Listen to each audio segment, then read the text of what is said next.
నమస్కారం. Welcome to యోగ్ స్టాక్. అందరూ బాగున్నారు కదా? మొన్న ఫ్లోరిడాలో రీసెంట్‌గా అరౌండ్ ఒక 1 వీక్ 10 డేస్ అయి ఉండొచ్చు అనుకుంటా. నవంబర్ 19థ్ అప్‌లోడ్ సంథింగ్. అది ఆఫ్ క్యాంపస్ యూనివర్సిటీలో అపార్ట్మెంట్స్ కొన్ని కాలిపోయినాయి. దాంట్లో మన స్టూడెంట్స్ చాలా మంది మొత్తానికైతే అంటే వాళ్ళకి బర్న్స్ అయినాయి అని చెప్పేసి మెయిన్ ఇద్దరు స్టూడెంట్స్ మాత్రం చాలా సీరియస్‌గా ఎఫెక్ట్ అయింది. వాళ్ళు ఆల్మోస్ట్ ఇంకొక నెక్స్ట్ 8 మంత్స్ వరకు వాళ్ళు కోలుకోవటం అనేది చాలా కష్టము. వాళ్ళకి డబ్బులు కూడా చాలా అవుతాయి అని చెప్పేసి ఫండ్ రైజింగ్ చేస్తున్నారు. సో అరౌండ్ 70 మెంబర్స్ వరకు దాంట్లో ఎఫెక్ట్ అయ్యారు అని చెప్పేసి అపార్ట్మెంట్లు మొత్తం దాదాపుగా కాలిపోయిందని చెప్పేసి. సో అసలు ఇలాంటివి ఎందుకు జరుగుతాయి అబ్రాడ్‌లో? మెయిన్ ఏంటంటే మన ఇండియన్స్ కొన్ని రూల్స్ ఫారెన్ వచ్చినప్పుడు ఫాలో అవ్వాలి. అంటే ఇది మన వల్లే జరుగుతదా? వేరే వాళ్ళ జరగదా? అంటే జరగకూడదని ఏం లేదు కానీ బట్ ఏంటంటే మెయిన్ ఇంపార్టెంట్ ఇండియన్స్ ఎస్పెషల్లీ మన ఇండియన్స్ ఫైర్ అంటే చాలా కేర్లెస్ గా ఉంటారనమాట. సో ఎవరైనా సరే ఇప్పుడు అమెరికా రావాలనుకుంటున్న వాళ్ళు కానీ నాట్ ఓన్లీ అమెరికా అబ్రాడ్ అంటే మెయిన్ ఏదైతే దేశాలు ఉన్నాయో America, Canada, Australia, UK, New Zealand, Europe ఇలా ఏంటంటే వీటన్నిటికీ ఫైర్ సేఫ్టీ వాళ్ళు చాలా జాగ్రత్తగా పాటిస్తారు. ప్రతి ఇంట్లో స్మోక్ డిటెక్టింగ్ అలారమ్స్ ఉంటాయి, కార్బన్ మోనాక్సైడ్ అలారమ్స్ ఉంటాయి. సో వాటి డీటెయిల్స్ అన్ని నేను ఈ వీడియోలో చెప్తా. మీరైతే ఈ వీడియో ఒక నలుగురికి అయితే ఫార్వర్డ్ చేయండి. ఎందుకు స్పెషల్ గా ఈ వీడియో చేద్దాం అనుకున్నాను అంటే మనం చెప్పాను కదా ఫైర్ అంటే కేర్లెస్ అని. ప్రతి బోర్డు కూడా almost more than 50% Indians abroad లో ఉండే వాళ్ళు స్మోక్ అలారమ్స్ కట్ చేస్తారు. ఓకే, ప్రాక్టికల్లీ అది చాలా చోట్ల జరుగుతుంది. ఎందుకు అంటే మనం ఉండేటువంటి వంటలు, చేసేటువంటి పూజలు, ఈ పునస్కారాలు వీటన్నిటికీ మీ ఇబ్బంది కలగకుండా ఉండటం కోసం చేస్తుంటారనమాట. సో ఇది ఒకవేళ స్మోక్ అలారం ఆఫ్ చేయటం వల్ల ఫ్లోరిడాలో ఫైర్ జరిగిందా లేదు వేరే రకంగా జరిగిందా అనేది ఇంకా దాని గురించి అయితే కరెక్ట్ డీటెయిల్స్ అయితే తెలియదు. వాళ్ళు ఇన్వెస్టిగేషన్ అయితే చేస్తున్నారు. సో దాని గురించి ఈ వీడియోలో మనం మాట్లాడుకుందాం. నా ఛానల్కి ఏమైనా ఫస్ట్ టైం వచ్చినట్టుంటే సబ్స్క్రైబ్ చేసుకోండి. మీలో చాలా మంది చూస్తున్నారు కానీ ఇంకా సబ్స్క్రైబ్ అయితే ఎవరు చేసుకోవట్లేదండి. Please help me. మీరు సబ్స్క్రైబ్ చేసుకుంటే నాకు కొంచెం మోటివేషన్ వస్తుంది. మంచి ఇంపార్టెంట్ మెసేజ్లు, ఇంపార్టెంట్ వీడియోలు పెడుతున్నా అని చెప్పి మీరు చాలా మంది కామెంట్స్ పెడుతున్నారు. సో ప్లీజ్ సబ్స్క్రైబ్ చేసుకోండి. ఇంకా వీడియో నచ్చితే మాత్రం లైక్ చేయండి. ఈ పర్టికులర్ వీడియో మాత్రం మై సిన్సియర్ రిక్వెస్ట్ ఒక నలుగురికి షేర్ చేయండి. ఎందుకంటే చాలా valuable important information. Okay, so ఇంకా మన టాపిక్ లోకి వెళ్తే ఫస్ట్ థింగ్ ఏంటంటే మన ఇండియాలో ఫైర్ అంటే జస్ట్ డోంట్ కేర్ అనమాట. మనం ఎందుకంటే చలి మంటలు వేసుకుంటా ఉంటాం, తర్వాత జిహెచ్ఎంసీ వాళ్ళు చెత్త రోడ్ల మీద తగలబెడతా ఉంటారు. అట్ ద సేమ్ టైం సంక్రాంతికి మనం ఇంటి ముందు ఇది వేసుకుంటాం కదా, మన ఫైర్ వేసుకుంటాం, బోన ఫైర్ అంటారు దాన్ని యాక్చువల్గా. మామూలుగా అయితే మనం సంక్రాంతికి ఫైర్ వేసుకుంటాము. ఇలా రకరకాలుగా ఏది చూసినా కానీ దీపాలు పెడతాము. దీపావళి పండుగ వచ్చిందంటే ఇంటి నిండా దీపాలు పెడతాము. కార్తీక మాసం వచ్చిందంటే ఇంటి నిండా దీపాలు పెడతాము.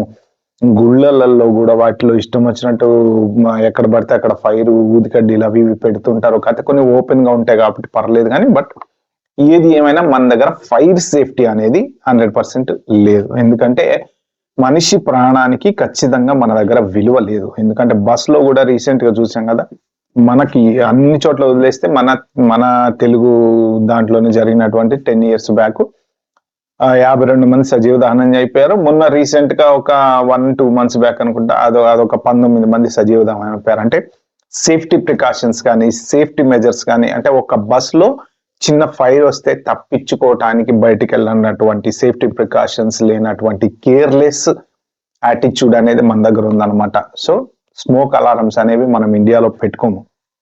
ఆల్మోస్ట్ ఆల్ మీకు పెద్ద పెద్ద కంపెనీస్లలో వీటిల్లో ఉంటే తప్ప స్మోక్ అలారమ్స్, ఈ ఫైర్ డిటెక్టర్స్ ఇలాంటివన్నీ అదర్ దాన్ దట్ మనకి ఏంటంటే కనీసం ఎక్కడన్నా ఇల్లు గనక ఏదైనా కాలిపోతే ఫైర్ ఇంజన్ వెళ్ళటానికి కూడా ప్లేస్ లేకుండా ఇల్లు కట్టేస్తారనమాట. సో ఆ రెస్పాన్సిబిలిటీ ఎవరు తీసుకోరు, అటు మున్సిపాలిటీ వాళ్ళు తీసుకోరు.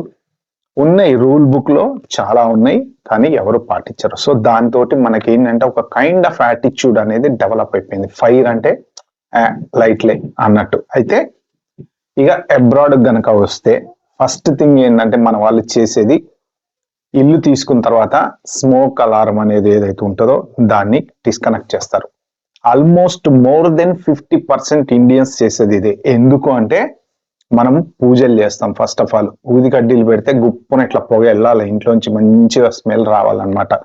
నెక్స్ట్ థింగ్ దీపాలు పెట్టుకుంటారు. థర్డ్ థింగ్ ఏంటంటే ఫుడ్, చపాతీలు, దోశలు, ఇడ్లీలు ఏం చేసినా కానీ చిన్న అపార్ట్మెంట్స్ కదా అవి.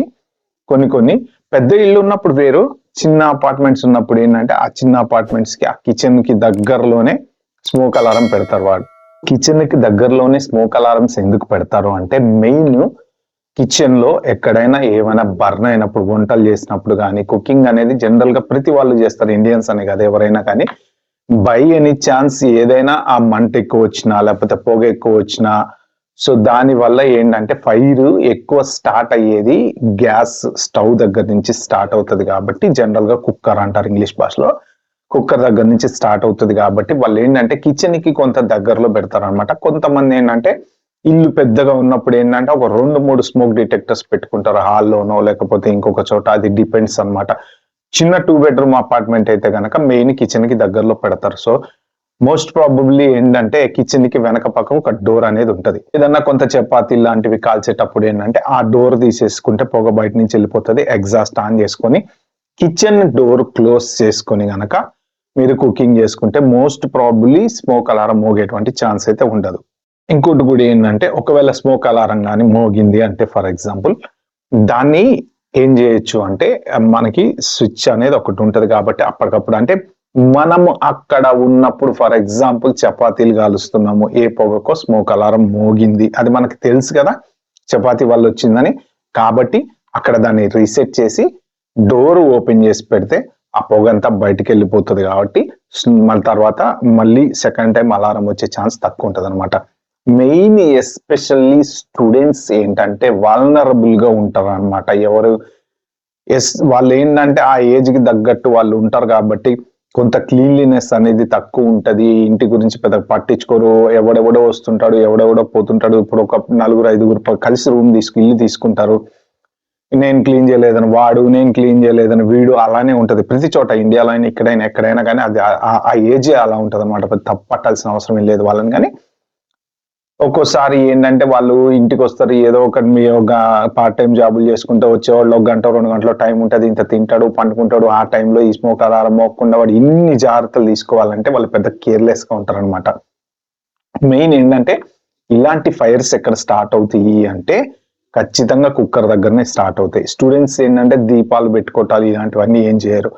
ఏమైనా ఫ్యామిలీలు ఉండే ఇల్లు ఏంటంటే దీపాలు పెట్టుకుంటూ ఉంటారు. కాబట్టి పొరపాటున ఒకవేళ మనం చూడకపోయినా, లేకపోతే పిల్లలు, మెయిన్ ఏంటంటే పిల్లలు పొరపాటున అది ఇది వెలిగించి అక్కడ పడేసి, కార్పెట్ హౌజులు, చెక్క ఇళ్ళు ఎక్కువగా ఉంటాయి. ఫారెన్ లో ఏంటంటే మెయిన్ అమెరికాలో చెక్క ఇళ్ళు ఎక్కువ ఉంటాయి. ఎందుకంటే కెనడా నుంచి చెక్క వస్తుంది కాబట్టి కెనడా, అమెరికా కొంత చెక్కతోటి ఒక్కొక్క వాతావరణాన్ని బట్టి ఒక్కొక్క చోట ఇల్లు కడుతూ ఉంటారండి. సో ఇప్పుడు యూకేలో ఏంటంటే బ్రిక్ హౌజులు ఉంటాయి, చెక్క ఇల్లు చాలా తక్కువ ఉంటాయి అనమాట. బ్రిక్ హౌజులు ఉంటాయి కాబట్టి ఫైర్ సేఫ్టీ అనేది కొంత బెటర్ అయినా కానీ మిగిలినంత కొన్ని పైకప్పులు ఉంటాయి, అవి చెక్కలతో తయారు చేసి ఉంటాయి, పెంకులతో తయారు చేసి ఉంటాయి. ఏది ఏమైనా కానీ ఒకవేళ ఫైర్ అనేది ఒక దాంట్లో స్టార్ట్ అయితే అమెరికాలో అయితే చాలా ఈజీగా స్ప్రెడ్ అవుతుంది అనమాట. అంటే ఇప్పుడు మొన్న రీసెంట్ గా మీరు దీపావళి పండుగ అప్పుడు కనుక చూసుకొని ఉంటే రాకెట్లు వెళ్ళి కెనడాలో ఒక 3 ఇల్లు కాల్చేసినాయి. అంటే మన కేర్లెస్నెస్ వల్ల వేరే వాడి ఇల్లు కాలిపోయింది అనమాట. అంటే అలాంటి ఫైర్ రాకెట్స్ యాక్చువల్ గా లీగల్ గా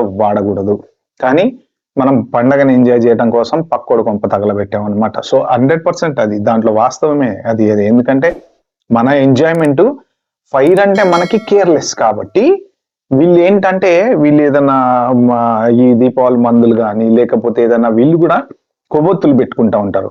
ప్రతి దానికి గానీ ఒక ప్రికాషన్ అనేది ఉంటుంది. ఒక గ్లాస్ ఉంటది, దాని చుట్టూ చిన్న కొవ్వొత్తులు అమ్ముతూ ఉంటారు కదా వీళ్ళు ఏంటంటే చర్చ్ లో కానీ లేకపోతే ఇంట్లో కానీ కొంచెం స్మెల్ రావటం కోసం పెట్టుకునేవి ఏంటంటే దానికి తగ్గ ఇవి క్లోజర్స్ దొరుకుతాయి అనమాట. సో కొవ్వొత్తి పెడతారు, దాని చుట్టూ క్లోజర్ పెడతారు, అంటే అది అటు ఇటు గాలికి పడకుండా కానీ ఏదో ఒక సేఫ్టీ ప్రికాషన్ అనేది పాటిస్తారనమాట వాళ్ళు. ఎస్పెషల్లీ దానివల్ల స్మోక్ ఎక్కువ రాదు, స్మెల్ వస్తుంది కొంచెం. అంటే ఇవి చెప్తారు కదా సైంటిఫికల్ గా ఇంట్లో ఉన్నటువంటి నెగిటివ్ ఎనర్జీ గుంజేయడానికో లేకపోతే మంచి హెల్తీగా ఆ గాలి పీల్చడం వల్ల మనకి రెస్పిరేటరీ ప్రాబ్లమ్స్ రాకుండా ఉండడానికి అలాంటి వాటికి పెట్టుకుంటూ ఉంటారు అనమాట వీళ్ళు. మనదేంటి అంటే మన వంట గాని, మన పూజలు గాని, మనకి ఇవన్నీ చాలా ఎక్కువ స్మోక్ క్రియేట్ చేస్తాయి. ఊదికడ్డీలు కుప్ప కుప్ప పెడతారు. రీసెంట్ గా డల్లాస్ లోనో టెక్సాస్ లోనో అనుకుంటా ఒక ఇంట్లో హోమం జరుగుతుంటే వాళ్ళు హోమం చేస్తుంటే కంప్లైంట్ చేస్తే 3 ఫైర్ ఇంజన్లు వచ్చినాయి. సో ఇప్పుడు ఇలాంటి వాటి వల్ల ఏంటంటే జనరల్ గా వాళ్ళు ఇన్వెస్టిగేషన్ గనక చేసినప్పుడు ఈ ఫైర్ స్మోక్ అలారం గనక బంద్ చేయటం వల్ల గనక ఫైర్ స్ప్రెడ్ అయింది అని తెలిస్తే ఆ ఇంటి ఓనర్ కి ఫైన్ వేస్తారన్నమాట. అందుకని ఏంటంటే మెయిన్ ఈ కంట్రీస్ లో మీరు గుర్తుపెట్టుకోవాల్సింది స్మోక్ డిటెక్టింగ్ అలారం అనేది లీగల్, బై లా లీగల్. ఎందుకంటే ఎవరైనా రెంట్కి ఇవ్వాలి అంటే కంపల్సరీ వాళ్ళ దగ్గర కొన్ని మ్యాండేటరీ చెక్స్ అనేవి ఉంటాయి అన్నమాట. ఏది ఫైర్ జరిగినప్పుడు ఎలా తప్పించుకోవాలి, లేకపోతే ఫైర్ ఎగ్జిట్ ఎటువైపు ఉంటుంది, సో ఫైర్ అలారం ఇంట్లో పనిచేస్తుందా పనిచేయట్లేదా, వీటన్నిటికీ ఇన్సూరెన్స్ వాడు కంపల్సరీ ఇవన్నీ చూస్తాడు అనమాట. ప్రతి బిల్డింగ్ కి ఒక ఇన్సూరెన్స్ అనేది తీసుకుంటారు కాబట్టి ఆ ఇన్సూరెన్స్ ప్రకారం వాళ్ళు ఇవన్నీ ఉంటేనే వాడు ఆ ఇంటికి ఇన్సూరెన్స్ ఇస్తాడు అనమాట. రేపు పొద్దున ఈ ఇన్వెస్టిగేషన్ లో గనక ఫర్ ఎగ్జాంపుల్ ఎవరింట్లో అన్నా ఒక ఫైర్ అలారము వైర్ కట్ చేశారనో, ఎందుకంటే కాలకుండా ఆ పర్టికులర్ ప్లేస్ మిగిలిపోయింది అనుకోండి, ఆ డబ్బా ఇట్లా తిప్పితే ఓపెన్ చేస్తే వస్తుంది అది. దాంట్లో వైర్లు ఉంటాయి 2. మన వాళ్ళు ఏం చేస్తారంటే బ్యాటరీ అన్న పీకేస్తారు, లేకపోతే వైర్ అన్న కట్ చేస్తారు. అది కామన్ గా ఉండేటువంటిది అనమాట. సో అది గనక బయటపడింది అనుకోండి ఫర్ ఎగ్జాంపుల్, ఆ ఇంటి ఓనర్ కి వీళ్ళు ఫైన్ వేస్తారు, అతని మీద కేసులు పెడతారు. ఎందుకంటే దీంట్లో చాలా సీరియస్ ఇంజురీస్ జరిగినాయి. 3వ ఫ్లోర్ నుంచి ముగ్గురు చాలా మంది దూకేశారంట, వాళ్ళకి కాళ్ళు చేతులు ఇరిగినాయి, వాళ్ళు హాస్పిటల్లో ఉన్నారు. సో దీనికి రెస్పాన్సిబిలిటీ ఎవరు అనేది డెఫినెట్ గా వాళ్ళైతే చెక్ చేస్తారు. సో ఇది కాబట్టి మీరు ఏంటంటే ఫారెన్ వచ్చినప్పుడు 100% మీరు ఎక్కడ ఇల్లు తీసుకున్నా సరే మీరు పొగ రాకుండా జాగ్రత్త పడటానికి ఉన్న ఆప్షన్స్ ఎదుక్కోండి, కానీ స్మోక్ అలారం మాత్రం కట్ చేయకండి. ఎందుకంటే ఒకవేళ పొరపాటున మీరు ఇంట్లో ఏదన్నా ఒక దీపం పెట్టో లేకపోతే ఇంకోటి చేసో బయటకి గనక వెళ్ళారనుకోండి, ఫైర్ వస్తే మోగితే కనీసం పక్కింటోడి కన్నా తెలుస్తుంది. అసలు బయటికి వెళ్ళేటప్పుడు దీపాలు పెట్టి వెళ్ళటం లాంటివి మాత్రం చేయకండి, ఊదికడ్డీలు పెట్టి వెళ్ళటం లాంటివి చేయకండి. ఫైర్ అనేది ఇంట్లో పెట్టకుండా ఉండడానికి ట్రై చేయండి. కార్తీక మాసం వస్తే దీపాలు ఇంటి నిండా చాలా మంది పెట్టేస్తూ ఉంటారు, కట్టెలు గిట్టెలు ఉంటాయి, ఏం భయపడకుండా పెట్టేస్తూ ఉంటారు. మనము అక్కడ ఇండియాలో ఉన్నట్టు అబ్రాడ్ లో ఉండాలంటే కుదరదు అనమాట. సో ఇది ఇంకొకటి ఏంటంటే మీకు రీసెంట్ గా 2 years బ్యాక్ ఒక ఇన్సిడెంట్ జరిగింది. కార్బన్ మోనాక్సైడ్ లీక్ అయ్యి కొంతమంది 2-3 స్టూడెంట్స్ చనిపోయారు, అంటే మన తెలుగు వాళ్ళే చనిపోయారు అనేది. దాంట్లో ఏంటంటే అప్పుడు చెప్పడం ఏంటంటే కార్బన్ మోనాక్సైడ్ లీకేజ్ వల్ల చనిపోయారని. ఎందుకంటే ఇక్కడ అబ్రాడ్ లో హీటింగ్ సిస్టమ్ అనేది ఉంటుంది, బాయిలర్ వాడతారు. బాయిలర్ ద్వారా ఏంటంటే హాట్ వాటర్ ఇంట్లో చుట్టూ తిరుగుతూ ఉంటాయి ఉన్న రేడియేటర్స్ కి, అది గ్యాస్ కి కనెక్ట్ అయి ఉంటుంది. ఆ గ్యాస్ వల్ల ఈ బాయిలర్ రన్ అవుతుంది. ఈ బాయిలర్ రన్ అవటం వల్ల హాట్ వాటర్ ఇంటి చుట్టూ తిరిగి ఇంటికి హీట్ క్రియేట్ చేస్తుంది చలికాలం జనరల్ గా. కొన్ని చోట్ల ఏంటంటే ఈ హాట్ వాటర్ ఇవి రేడియేటర్స్ కాకుండా ఎలక్ట్రిక్ రేడియేటర్స్ అనేవి వాడతారు అనమాట. సో ఇంట్లో ఎవరికైనా గ్యాస్ కుక్కర్ కానీ, వంట చేసుకోవడానికి గ్యాస్ స్టవ్ కానీ, లేకపోతే ఈ పర్టికులర్ బాయిలర్ కానీ, అంటే గ్యాస్ రిలేటెడ్ బాయిలర్ ఉంటే కనుక, హాట్ వాటర్ కి జనరల్ గా బాయిలరే వాడతారనమాట. అది గ్యాస్ కి సెంట్రల్ గ్యాస్ కనెక్ట్ అయి ఉంటుంది. వీటిల్లోంచి అప్పుడప్పుడు కార్బన్ మోనాక్సైడ్ అనేది రిలీజ్ అవుతూ ఉంటుంది. కార్బన్ మోనాక్సైడ్ కోసం సపరేట్ వీళ్ళు అలారమ్స్ అనేవి పెడతారనమాట. కొంతమంది ఏంటంటే దాన్ని గోడకి పెడతారు, కొంతమంది ఇవి చిన్నగా ఉంటాయి, చాలా చిన్నగా ఉంటాయి కార్బన్ మోనాక్సైడ్ అలారం. కొంతమంది ఏంటంటే పక్కన పెట్టి ఉంచుతారు. అదేదో ఎలకలు బట్టే డబ్బా లాగా ఉంది కదా అని చెప్పి తీసి పక్కన పడేసామంటే ఎప్పుడన్నా ఒకవేళ కార్బన్ మోనాక్సైడ్ రిలీజ్ అయినప్పుడు అది గనక మోగకపోతే within 10 minutes carbon monoxide కి పర్టికులర్ రూల్స్ అనేవి ఉన్నాయన్నమాట. అది బాడీలోకి వెళ్తే ఎంత పర్సంటేజ్ ప్రకారం బాగా ఎక్కువ వెళ్ళిపోయిందంటే విత్ ఇన్ 10 minutes లో మనిషి చనిపోతాడు అనమాట. అంటే ఎప్పుడైతే ఆ అలారం మోగిందో వెంటనే తలుపులన్నీ తీసేసి, కంప్లీట్ గా తలుపులన్నీ తీసేసి గ్యాస్ కట్ ఆఫ్ చేసేసి మీరు బయటకు వెళ్ళిపోవాలి. ఇది కార్బన్ మోనాక్సైడ్ కి సంబంధించినటువంటిది. అది ఒకటి ఏంటంటే చిన్న ఇంపార్టెంట్ థింగ్ నేను చెప్దాం అనుకుంది, మీరు కాంటెంట్స్ ఇన్సూరెన్స్ అని ఒకటి ఉంటుంది. అంటే మన ఇంట్లో ఉండేటువంటి టీవీలు కానీ, లేకపోతే ఇప్పుడు పాస్పోర్ట్ కాలిపోయింది ఫర్ ఎగ్జాంపుల్, అది అప్లై చేసుకోవాలంటే దానికి కొంత డబ్బు ఖర్చు అవుతుంది.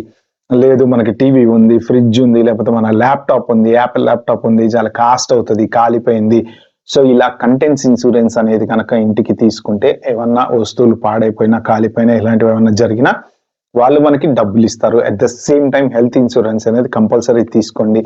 మీరందరూ గూడా ఏం గాదులే మనకేమైతదిరా అనుకోవద్దు. పొరపాటు అనేది ఎక్కడైనా జరగచ్చు, ఎప్పుడైనా జరగచ్చు.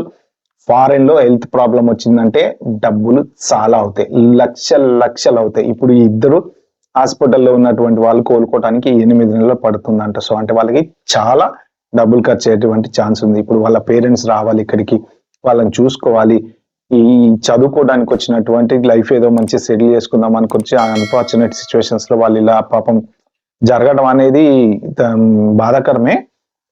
బట్ కొంత మన వైపు నుంచి గూడా కొన్ని మనం గూడా జాగ్రత్తలనేవి డెఫినిట్‌గా తీసుకోవాలన్నమాట. ఓకే ఫ్రెండ్స్, ఇది వీడియోలో నేను చెప్దాం అనుకుంది. వీడియో మీకు నచ్చినట్టుంటే ప్లీజ్ అండి like, share, subscribe my channel. Thank you.